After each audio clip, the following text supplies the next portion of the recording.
welcome back to Mentally Together. I'm Cassidy Quinn, still here, still alive, still over here doing the thing, and by the thing, I mean trying my best to take care of my brain and my body, and I hope that is where this finds you, wherever you are listening, whatever time of day it is.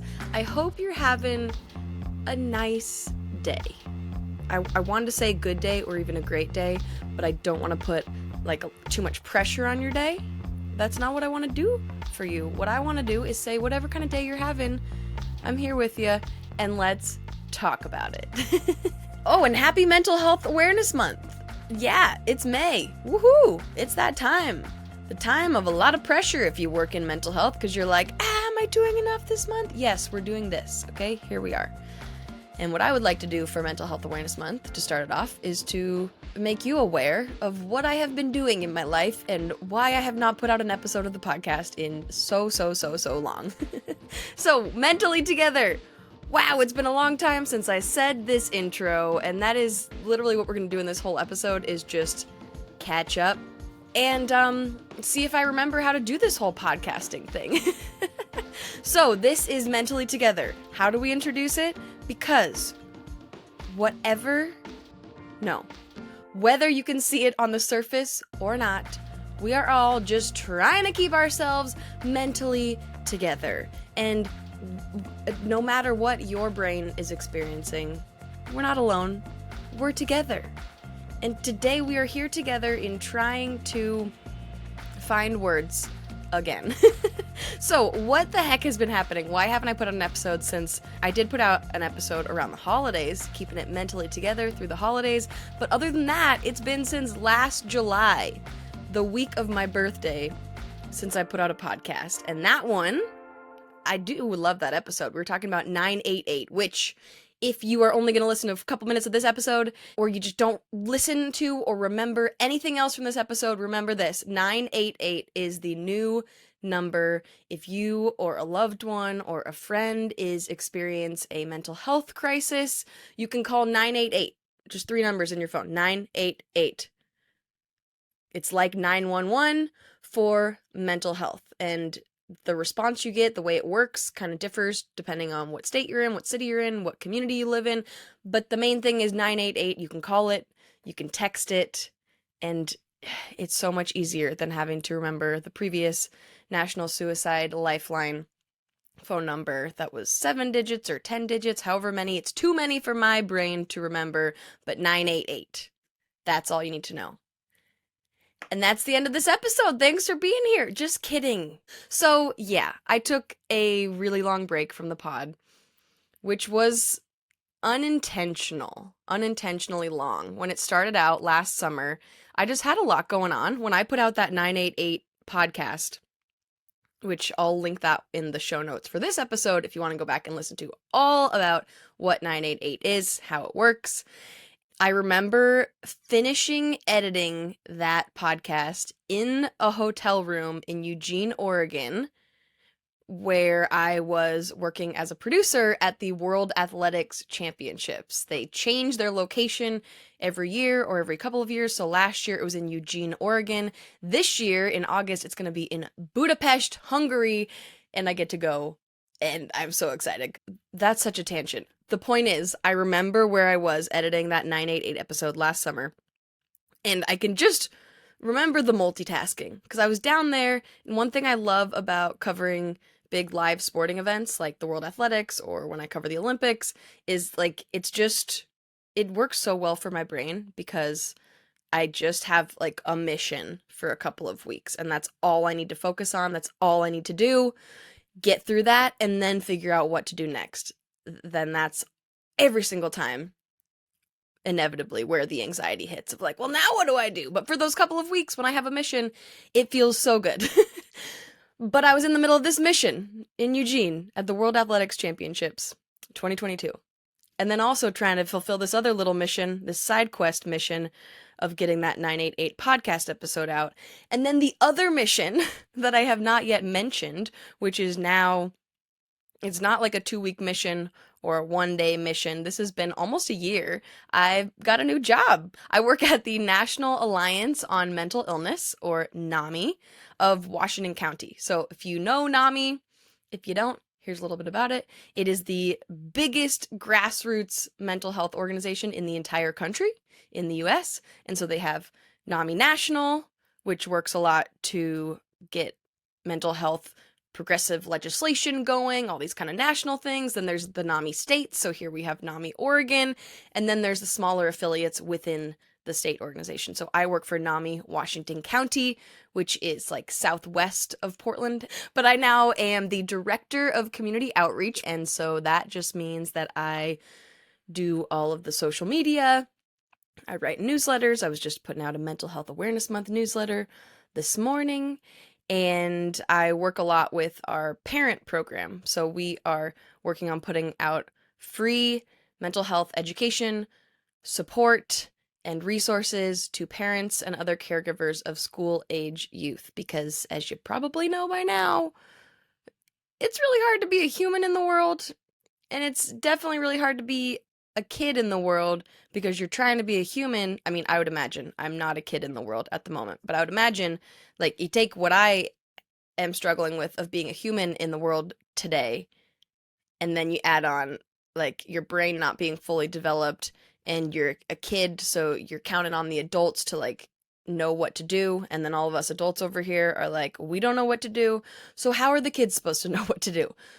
And so at NAMI Washington County, we're doing these events and classes and going into schools and talking to students and teachers and other staff and parents and other caregivers, basically any adult who like ever interacts with kids, which is all of us, right? We should all know, or at least attempt to learn how to support kids when they're going through a crisis or when they just start to have little mental health struggles.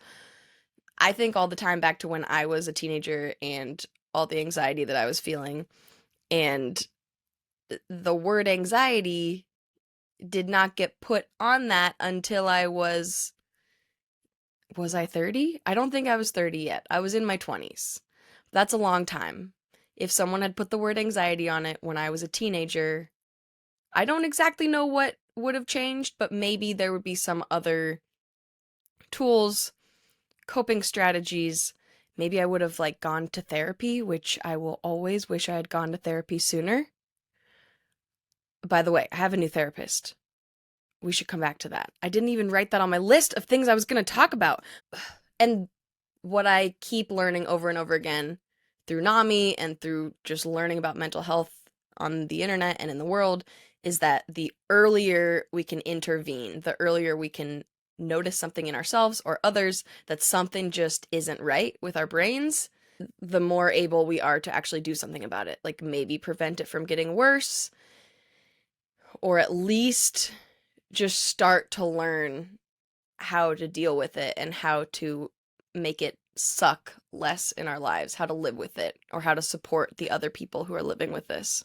So that is what we've been doing at NAMI Washington County, which has felt really good to have a job in this mental health world, to every day be able to say that I've done maybe at least something tiny to support another person, and also to support my own brain, because I just keep getting to learn more about mental health and how to support other people, things, again, that I wish I had learned 5 million years ago of my life.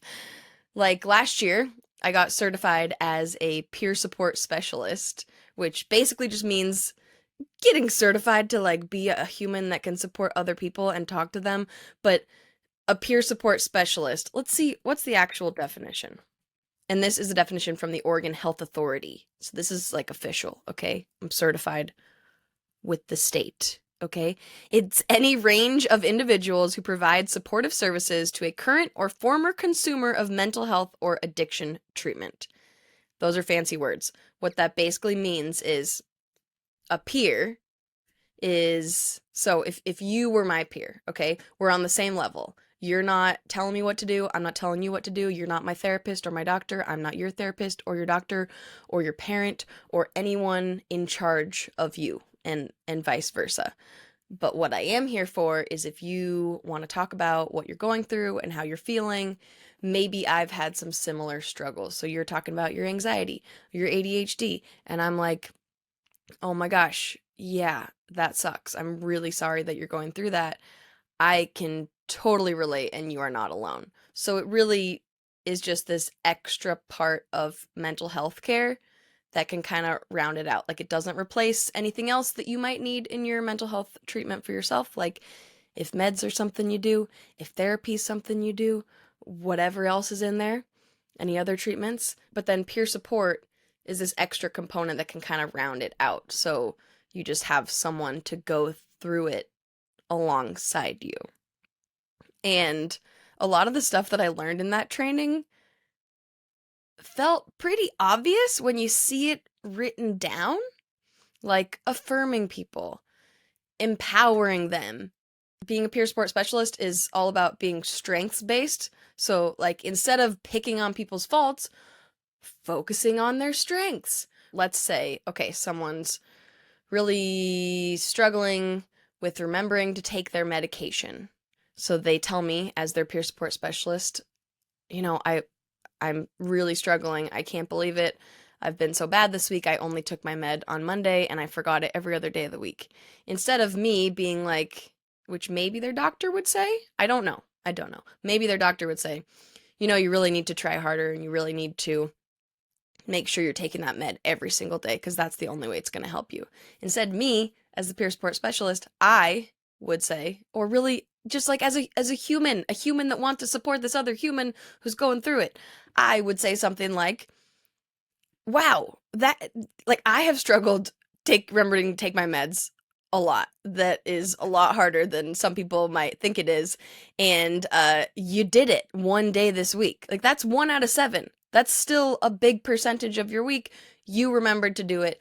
And so let's talk about what you did on that day. Maybe that, like, was there anything you did that day that helped you remember? What do you think it was about that day? Let's try to recreate that. Or maybe there wasn't anything you remember specifically from that day that helped you do it, but cool, good job. You did it for that day. And now we just got to keep trying, right? And that can be such a big shift, I think, in supporting another person, of like just boosting up their strengths and the things that they're doing, because that can motivate us to want to keep doing more and doing better instead of being chastised. Like, you're not trying hard enough. You're not doing this enough.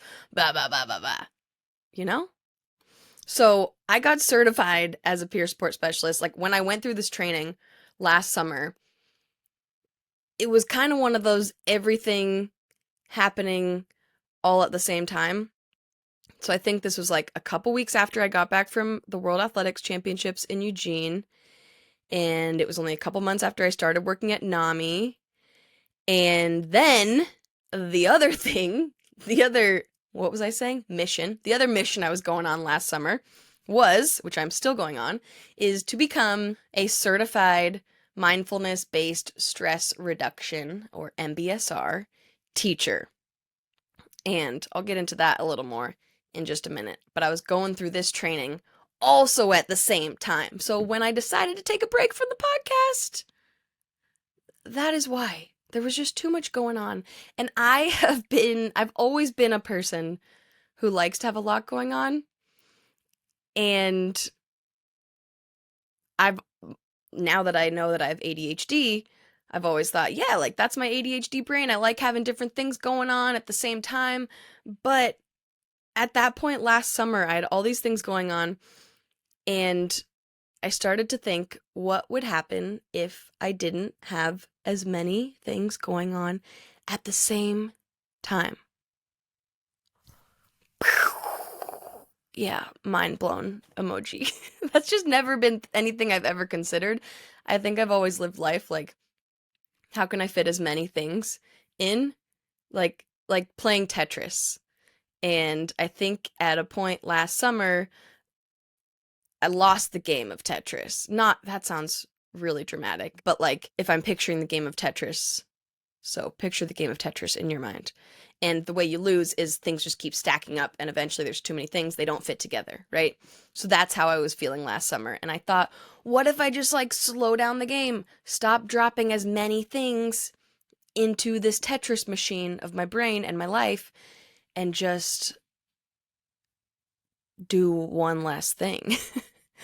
And so that thing ended up being this podcast for a little while. And it started out as just like, I'm not going to post one for this week. And then, okay, I should give myself 2 weeks. And then, you know what? It's the summertime. I should give myself a month.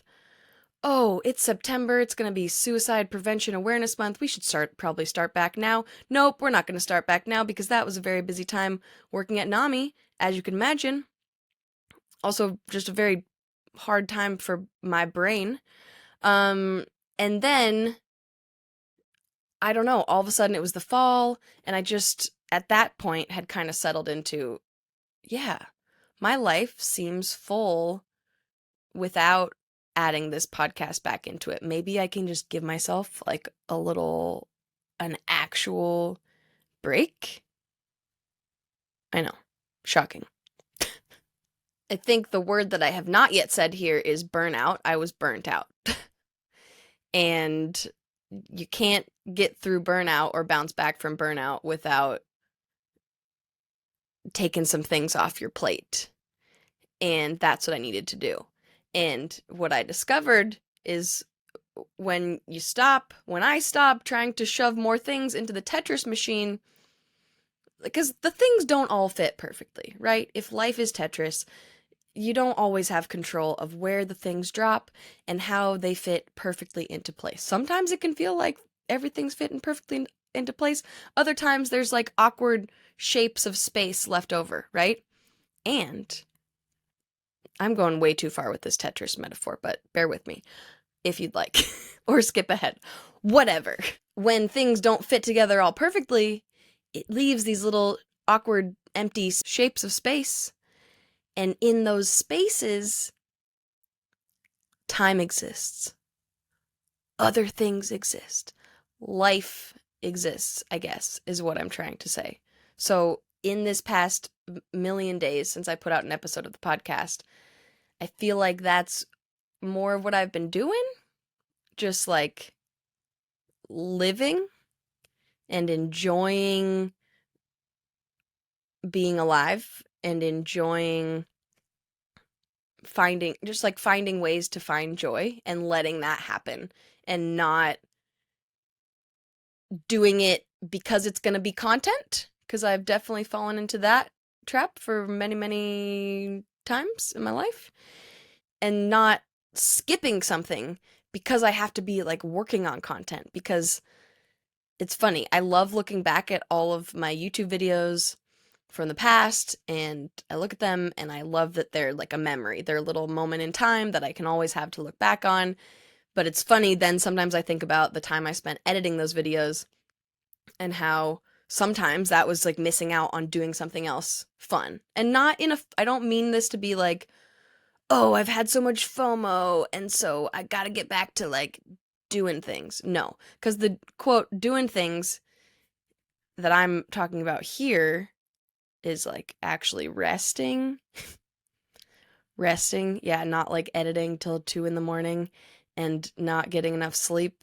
Because turns out I do need sleep and it is crucial to my mental health. Yes. Say it louder for myself, who sometimes tries not to listen to that. But yeah, like just like the simple things. Not like, oh, I gotta have all these Tetris empty spaces and I'm gonna go on vacations and I'm gonna do crazy things and have so much fun. It's just like, no, I'm gonna use the things that I already have in my life that I love and just actually like use them and enjoy them. Like family members. I will always wish that I could spend more time with my mom. And so now I am more conscious of the time that I do get to spend with my dad and my brother, and making sure that I am present in those times as much as I can be, and that I like make space for that and prioritize that. Like hanging out with my dog, hanging out with Tucker, hanging out with my brother's new dog. He got a puppy. His name is Louie, and he's so cute. He's so cute. And like going snowboarding. Like, I've had ski passes in the past and not taken advantage of them as much, like not used them as much. And this year I just did. Like, oh yeah, also we moved. We did move in September. We moved to Hood River, which is like an hour east of Portland. It's a small town. It's beautiful. If you keep seeing me, if you're watching the video version, like looking over to my right, I'm looking out at an orchard, okay? It's beautiful. It's not our orchard, so I don't have to do any of the work for it, which is nice. But I get to just look out at the orchard and the mountains every day, and it's kind of ridiculous for this city kid. But I love it, and it's beautiful. And it's springtime, and it brings me joy. So like that, even just like sitting on my porch and watching the sunset. I get to do that now. And like walking my dog, running with my dog, doing yoga in the morning as the sun is rising. I don't even believe some of these words coming out of my mouth. And I'm not saying I do that all the time, okay? I did it this morning for the first time in a long time. But just these like little moments that can be so much. Or, oh yeah, I was talking about skiing. So we moved to Hood River, which is now only a half an hour from Mount Hood. And so there were days this winter I'd be working from home and I'd finish up work and I'd go snowboard for a couple hours and then come back home and finish up work or do some more or snowboard for a couple hours in the morning and then work the rest of the day. Instead of like, oh my God, I have to be working all the time and I have all this pressure on myself to get this podcast done and get these 500 other things done. Like just settling in and letting myself enjoy the time. Because I continue to learn that the more I can be present in the moment and also do things that are nourishing to me, like let myself enjoy time, let myself have fun, let myself do things that I like, the better spot my brain will be in, just in general. And then the more able I will be to actually like do the quote productive things that I want to do, like do the work that I want to do. And so now I feel like because I've been letting myself do that for a while, now I'm excited to get back to the podcast.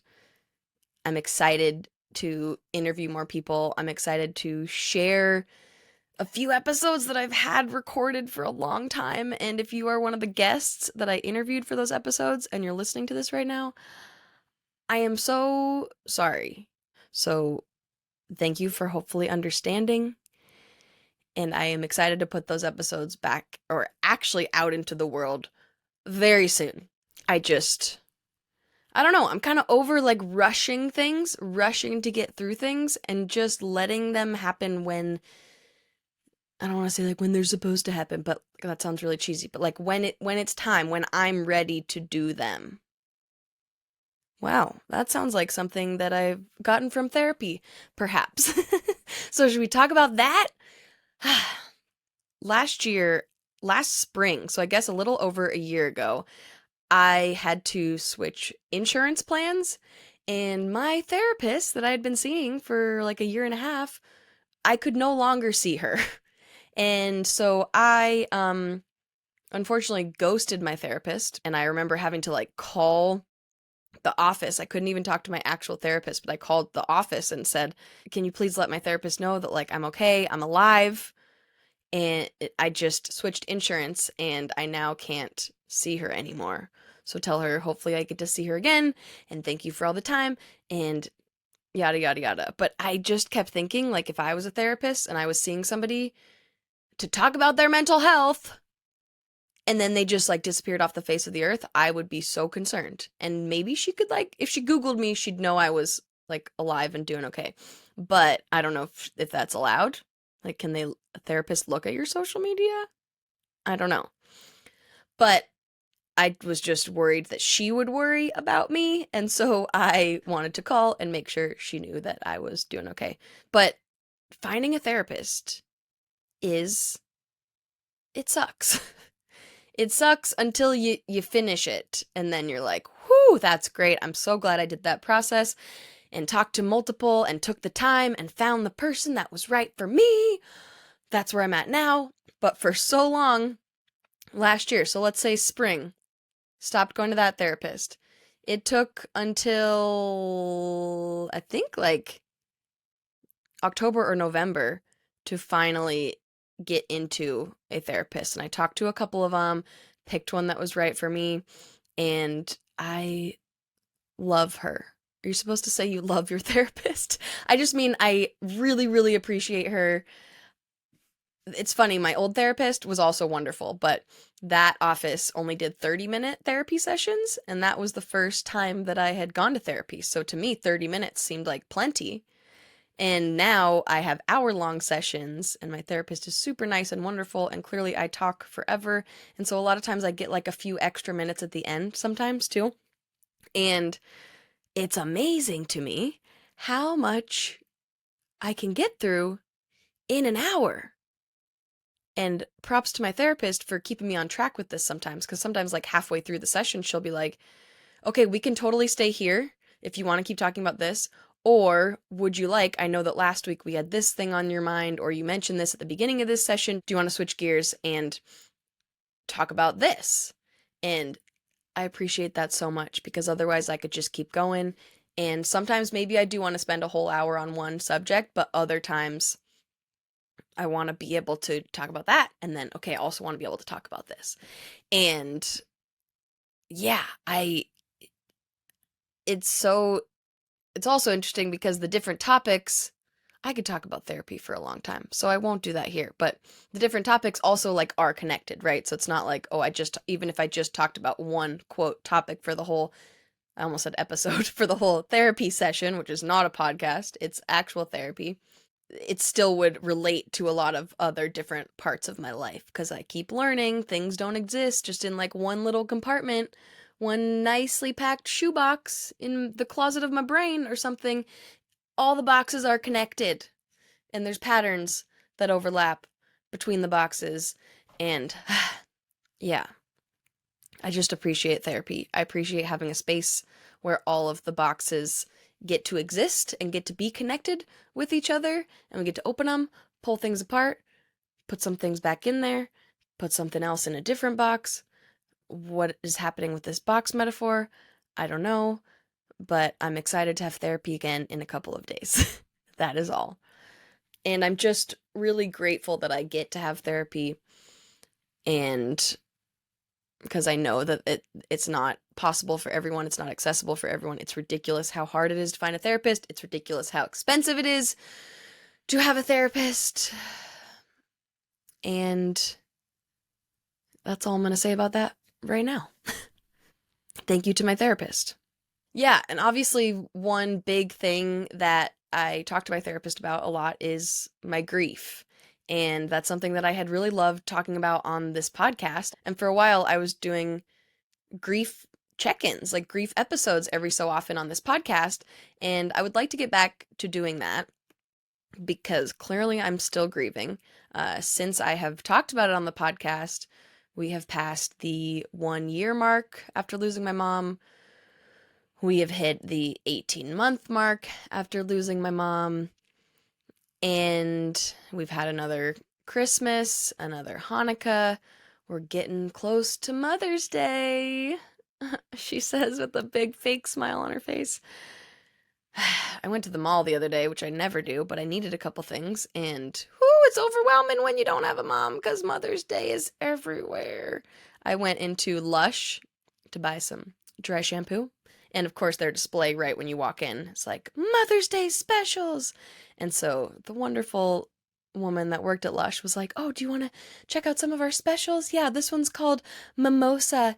It's supposed to be reminiscent of like going to brunch and having mimosas with your mom. And inside my head I was screaming, and I wanted to say, my mom is dead, and also she didn't drink. I don't think I've ever seen her have a mimosa in my whole life.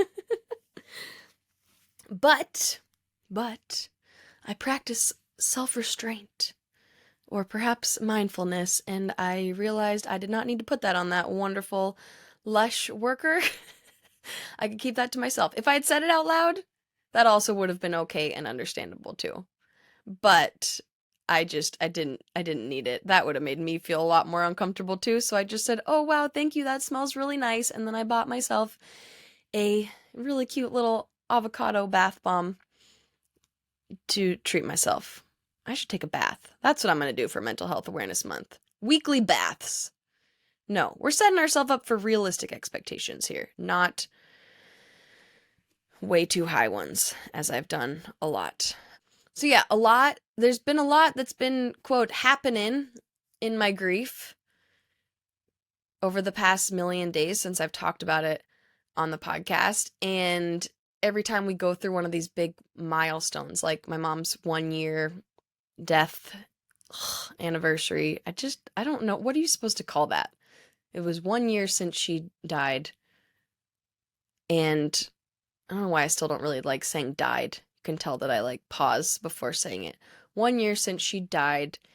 And so it's her death anniversary. I don't know. It makes me want to gag because I hate it and it's sad and it makes me mad. But when we went through that, like, I have all these mental notes of like memories from that time and what was hard about it and what made it suck a little bit less. And I do want to talk about that. And back to the putting pressure on myself thing, I put all this pressure on like, well, it's the year anniversary. That was last August. So now it's September. That's like old news. Now it's May. Oh my gosh, that's totally old news. But it's not. Because first of all, I will be grieving the loss of my mom forever. And second of all, like what matters is that we were marking 1 year without my mom and that I have these memories and these things that I want to share. It doesn't matter when I share them because you might be listening to this. Maybe you have lost a loved one. Maybe you're coming close to the 1 year anniversary or you just passed it or whatever. Like, unfortunately, we all will go through these things at some point and it doesn't matter when I put that out into the world. At least that's what I'm telling myself because I can get so caught in my head of like, well, I have to put out the 1 year episode before I put out this other episode talking about my grief, or, well, I have to have some social media post ready if I'm going to talk about it on the podcast, and it has to be this whole put together, produced thing, but it doesn't, because we made up time, and we definitely made up social media. Nothing is real, except, like, losing people, and loving people. And that's what actually matters, not like when I put something out into the world specifically. Hopefully you agree with that. Again, thank you for your patience. But that's how I'm feeling about it, so I'm just putting that out there. And if you disagree, you can let me know if you want. Like, Cassidy, I don't care that your mom died that it was a year in August. Like, don't talk about it now. That's old news. Okay, fine. Don't listen to the episode when I eventually make it. Yeah, another thing that I haven't posted on social media about and clearly talked about on the podcast is a meditation retreat that I went on at the end of January, which was the first full week retreat. And it was on Zoom. It was done at home.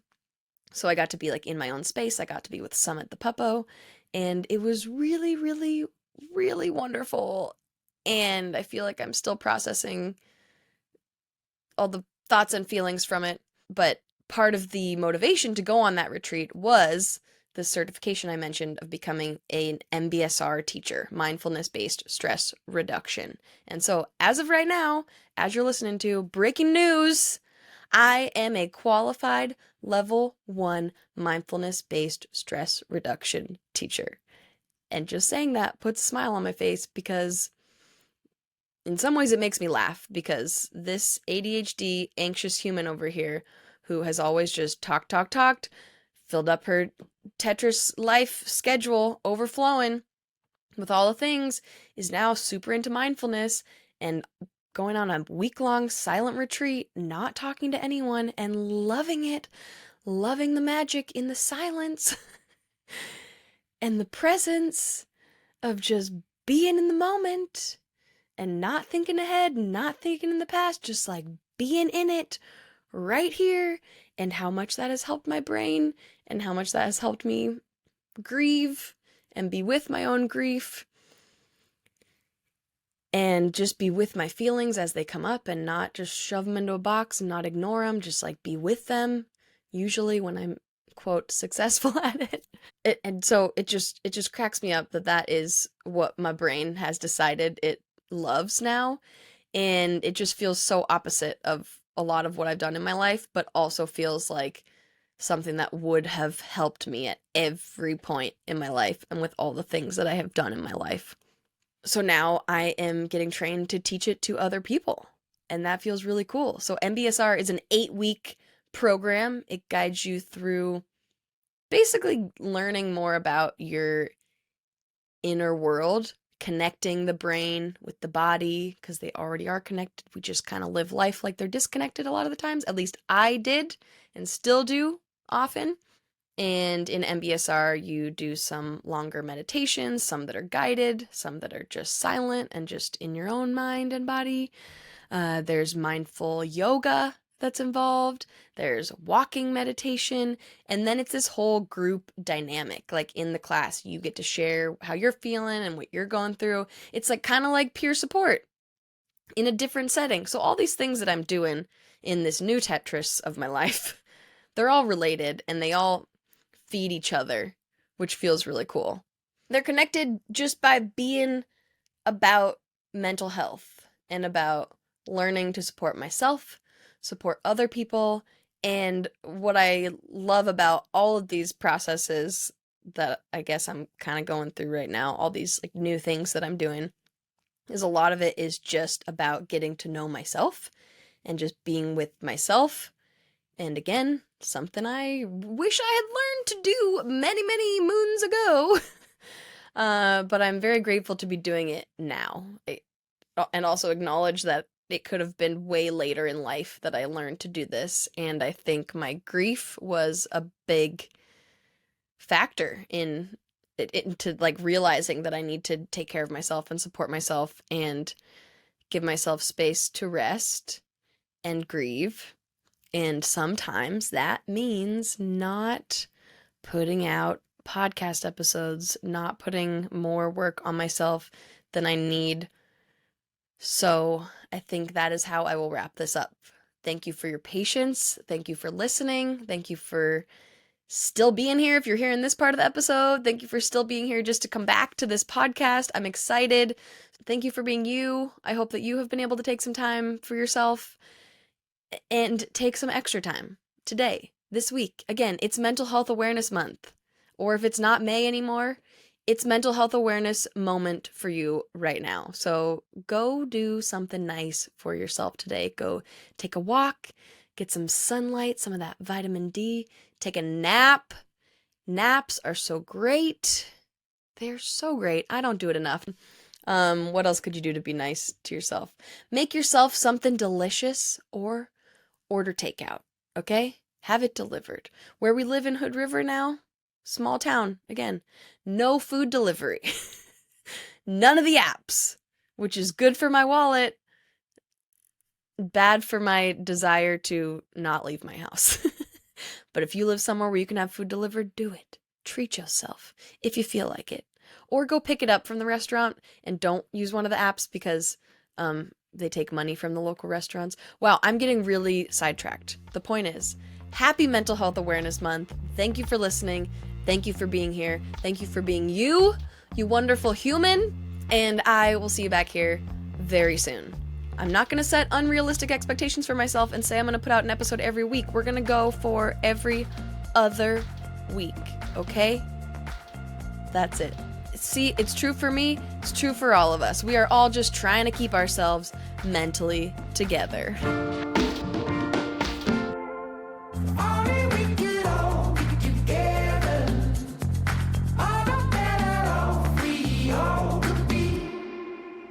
Mentally Together is produced, hosted, and edited by Cassidy Quinn in collaboration with Koba FM, a podcast network that is all about community, baby.